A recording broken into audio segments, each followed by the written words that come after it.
안녕하세요. 케니입니다. 수업 요약 드리도록 하겠습니다. 오늘 수업 시간에 계획했던 대로 가지 못했어요.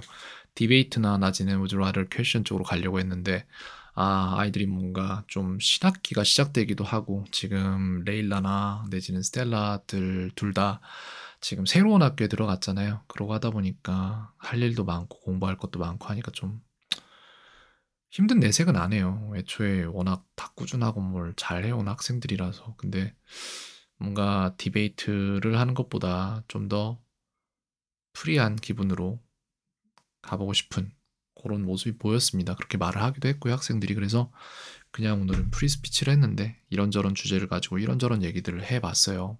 근데 역시나 발화량은 별로 안 나와요, 이렇게 하면은. 그게 되게 아쉬운 거죠.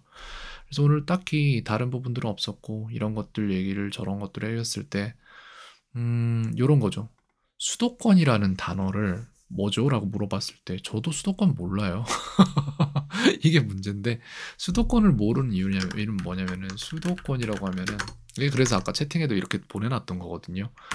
수가 무슨 숫자인지 도가 무슨 도자인지 권이 무슨 권자인지 모르는 뜻을 모르는 상태에서 저희는 그냥 수도권에 대한 어떠한 피상적인 이미지만 가지고 있잖아요. 그렇기 때문에 수도권을 알 수가 없습니다. 그래서 저희는 이거를 그 안에 뜻을 제대로 알지 못하면 쓸 수가 없어요. 그래서 한자 사전에서 검색을 해보면은 수도권이라는 거는 이게 하나씩 나오거든요. 머리 숫자에다가 우두머리 뭐 도자 권 우리 권 해서 우두머리가 사는 지역인가 봐요. 뭐 그런 겁니다, 사실. 그래서 좀 이렇게 높은 사람들이 사는 그런 곳을 수도권이라고 불렀나 봐요, 예전에. 그리고 그게 지금까지 굳어진 거고. 지금에 와서 그런 게 아니지만 사실상 영주가 없으면 수도권이 아니거나 막 그랬나 봐요, 언젠가는. 전 모르죠. 근데 그거에 정확히 대치되는 게 무엇이냐라고 해서 metropolitan area라고 나오네요, 이런 식으로. 그래서 이걸 갖다가 오늘 수도권 제가 가르쳐 주면 아이들 절대 모르죠. 이거 기억하겠냐고요, 나중에. 기억하는 것도 못하고 제대로 뽑아서 쓰지도 못합니다. 그런 게 있고, 이제 love bugs에 대해서 얘기를 할 때 stick to each other 이런 식의 문장이 필요했던 게 있었는데, 그렇습니다. 찹쌀 도넛이 뭐냐고 물어봤을 때에도 그 부분에 대한 거를 정확히 대답해 줄 순 없었습니다. 근데 요거를 이제 요즘은 인공지능에다 물어보면 굉장히 편하기 때문에 그렇게 하는 모습 보여줬고 아까 채팅에도 보내놨죠. 그리고 제가 생각했던 것 중 하나는 아까 수업 요약이 아니라 계획 영상에서 말씀드렸던 것 같은데 토익 스피킹 질문지나 토플 질문지 같은 거를 숙제로 내고 그걸 아이들이 말하는 걸 듣고 그러고 나서 거기에 따른 피드백을 주면서 나아가면 되지 않겠냐라는 생각을 했는데 오늘 물어봤단 말이에요. 그래서 그것을 위한 준비가 아이들이 다 돼 있는가라는 거를 좀 판단을 하려고 했는데 in concert with나 내지는 in response to나 내지는 글쎄요 또 뭐가 있지 in accordance with 같은 경우 이런 것들의 뜻을 아냐라고 아이들한테 물어봤을 때 레일라도 에리얼도 몰랐어요. 왜냐면 스텔라도 에리얼도 몰랐어요. 왜냐 스텔라랑 에리얼 같은 경우에는 스텔라는 하는 게 굉장히 많아요. 그래서 좀 뭐랄까 이걸 다 소화할 만한 시간이 없어요, 제가 볼 때. 그렇기 때문에 스텔라가 숙제할 때 제가 좀 우려하는 마음이나 이런 걸 비쳤던 부분이 있는데 그렇게 제가 줬던 것들을 소화를 못하고 있었던 걸로 보여집니다. 어느 정도는. 그리고 에리얼 같은 경우에 이게 자기 숙제인지 몰랐다라고 해서 좀 걸린 부분도 있고 본인 스스로도 리뷰 카드의 개수를 낮춰서 하는 부분도 있었기 때문에 이런 게 잘 안 들어갔어요. 근데 레일라는 굉장히 우직해요, 진짜. 그래서 지금까지 제가 줬던 카드들을 되게 많이 소모를 시켜왔고 그리고 이런 것들 물어보면 바로바로 즉각 답이 나온단 말이에요. 이게 뭐라는 거를 아마 예문제가 편성하라고 해서 했을 겁니다. 정확히 이용해서. 근데 문제는 그래서 레일라가 이 보물이 있는 위치를 자기의 머리라는 지도 속에 다 담고 있는 건 맞아요. 근데 그 보물을 찾아오라고 할 때 지도를 안 보고 바로 뇌에서 입으로 출력이 가능한가? 이거는 또 다른 얘기죠.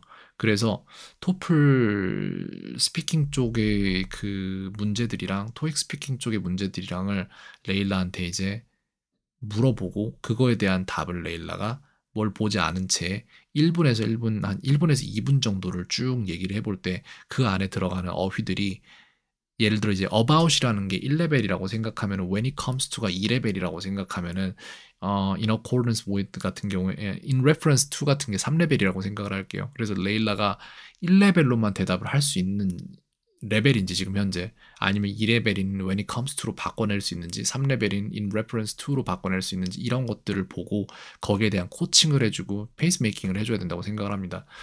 새 아이들 모두에게 이걸 해주고 싶은데 근데 지금 스텔라랑 에리얼은 이거에 대한 준비가 안 됐어요. 제가 볼 때는. 그래서 레이라를 먼저 트라이얼로 한번 시켜보고 그 다음에 이게 어떻게 적용이 되고 학생이 어떻게 바뀌어가는지를 한번 데이터를 축적을 시켜봐야 될 것 같습니다. 그 후에 이런 부분에서 설득이 되면은 에어리얼이랑 스텔라도 당연히 할 거라고 생각을 해요. 근데 안 한다는 게 아니라 학생들이 한다는 건 알고 있는데 다만 우선순위가 밀리는 거죠. 왜냐면은 이게 왜 중요한지 알 수 없잖아요. 우리 이미 말 잘하는데? 라는 생각을 할 수도 있는 거고 왜 필요하지라는 거가 잘 안 되는 거예요, 사실상. 근데 레일라 같은 경우에는 되게 우직하고 또 뭘 한번 시작하면 쭉 밀고 가는 성향을 굉장히 다분히 가지고 있어요. 그래서 이런 것들을 진짜 잘 해왔고 그런 게 기초가 돼서 이제 기본기가 탄탄하게 잡혀 있다. 다만 이걸 꺼내 쓸 수 있는지 바로바로 그거는 훈련이 필요하다. 어떤 계기가 필요하다. 그렇기 때문에 그걸 좀 봐주고 싶네요. 아, 그리고 또 레일라 학생이 그 암기를 주중에 해낼 시간이 없는 걸로 지금 보여져서 제가 핸드폰으로 하는 방안을 저한테 뭐 녹화해서 보낼 필요는 없고요. 스스로 했으면 좋겠는데 왜냐면 암기 시스템 자체가 리뷰 카드를 계속 못 쳐내면은 그게 쌓여서 감당이 안 됩니다. 나중에 주중에 못한 거 주말에 하겠다라고 얘기하는데 전 주말에 좀 쉬었으면 좋겠어요. 주말이라도 좀 공부 너무 많이 하는 것 같아서 제가 다 미안하고 더 막 공부를 하란 소리 하지 못하겠고 버스에서도 잘 수 있으면 그냥 자라고 하고 싶고 근데 자는데 그냥 자지 말고 그 피노키오 동화책이나 뭐 이런 거 지금 현재 이해가 가능할 어느 정도의 것 그 정도를 줄 테니까 그걸 들으면서 자라고 하고 있는 거죠. 네, 그런 부분이 있습니다. 그래서 계속 보죠. 계속 모니터링하고 아이랑 얘기하면서 필요한 것들 준비하도록 하겠습니다. 여기까지 말씀드릴게요. 켄이었습니다. 오늘 하루도 평온하세요.